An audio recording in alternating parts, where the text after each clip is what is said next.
Israel ফিলিস্তিন যুদ্ধে সংহতি জানিয়েছে মধ্যপ্রাচ্যের প্রায় সব স্বাধীনতাকামী সংগঠন।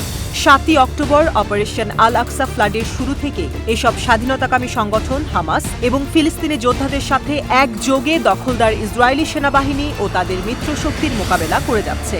প্রতিনিয়তই মধ্যপ্রাচ্যের বিভিন্ন অঞ্চল জুড়ে ইসরায়েলি দখলদার বাহিনী এবং তাদের মিত্রদের বিভিন্ন ঘাঁটির ওপর হামলার সংবাদ পাওয়া যায়।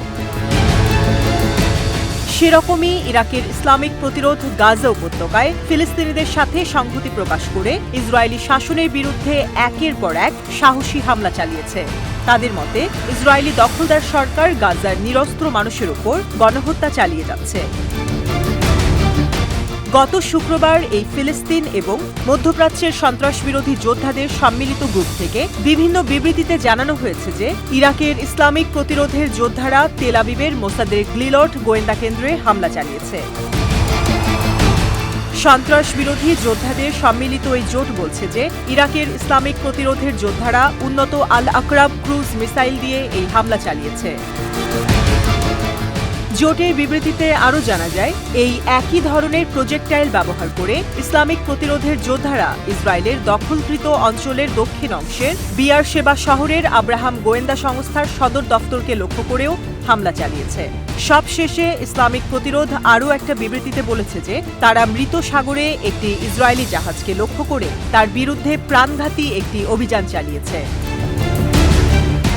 এই স্বাধীনতাকামী যোদ্ধারা জানায়, ইসরায়েলি দখলদার শাসন এবং শোষণ আমাদের পথ চলার অন্তরায়, তাই আমরা তাদের শোষণের এই প্রতিরোধের ধারাবাহিকতা বজায় রাখব। তারা গাজায় আমাদের জনগণের বিরুদ্ধে এবং ফিলিস্তিনি বেসামরিক নাগরিকদের, শিশু, মহিলা এবং বয়স্কদের বিরুদ্ধে যুদ্ধের নামে যে গণহত্যা সংঘটিত করছে তার প্রতিক্রিয়া হিসেবে আমরা এই হামলা চালিয়েছি। এই যোদ্ধারা প্রতিশ্রুতি দিয়েছে যে যতক্ষণ পর্যন্ত ইসরায়েলি দখলদার সরকার যুদ্ধের নামে গাজার নিরস্ত্র মানুষের ওপর গণহত্যা চালিয়ে যাবে, ততক্ষণ পর্যন্ত তারাও তাদের আক্রমণ চালিয়ে যাবে।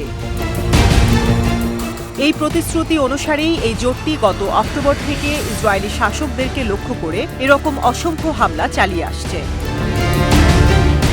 শুধুমাত্র ফিলিস্তিন বা অবরুদ্ধ গাজা উপত্যকাই নয়, বরং এসব স্বাধীনতাকামী যোদ্ধারা যেখানেই দখলদার বাহিনীর কোনো অস্তিত্ব পাচ্ছে তখনই তাদের উপর চড়াও হচ্ছে। আর এসব আকস্মিক আক্রমণের রেশ কাটিয়ে উঠতে বেশ বেগ পেতে হচ্ছে দখলদার সেনাবাহিনীর। বিভিন্ন জায়গায় তাদেরকে কোণঠাসা করা হচ্ছে, যেমন ইরানের কাছে থাকা ইসরায়েলের দখলকৃত সীমানায়, উত্তর দিকে লেবাননের হিজবুল্লাহর হাতে, লোহিত সাগর আর এডেনে ইসরায়েলি দখলদারদের মিত্রদের ওপরও নিয়মিত হামলা করে যাচ্ছে ইয়েমেনের হুতি আর সশস্ত্র যোদ্ধারা। প্রসঙ্গত উল্লেখ্য যে গাজার নিপীড়িত নিরস্ত্র মানুষের উপর যুদ্ধের নামে চালানো ইসরায়েলি দখলদার বাহিনীর গণহত্যায় এ পর্যন্ত কমপক্ষে ৩৫,০০০ নিরস্ত্র ফিলিস্তিনি নিহত হয়েছে। এই নিহতদের মধ্যে ১৬,০০০-এরও বেশি শিশু রয়েছে।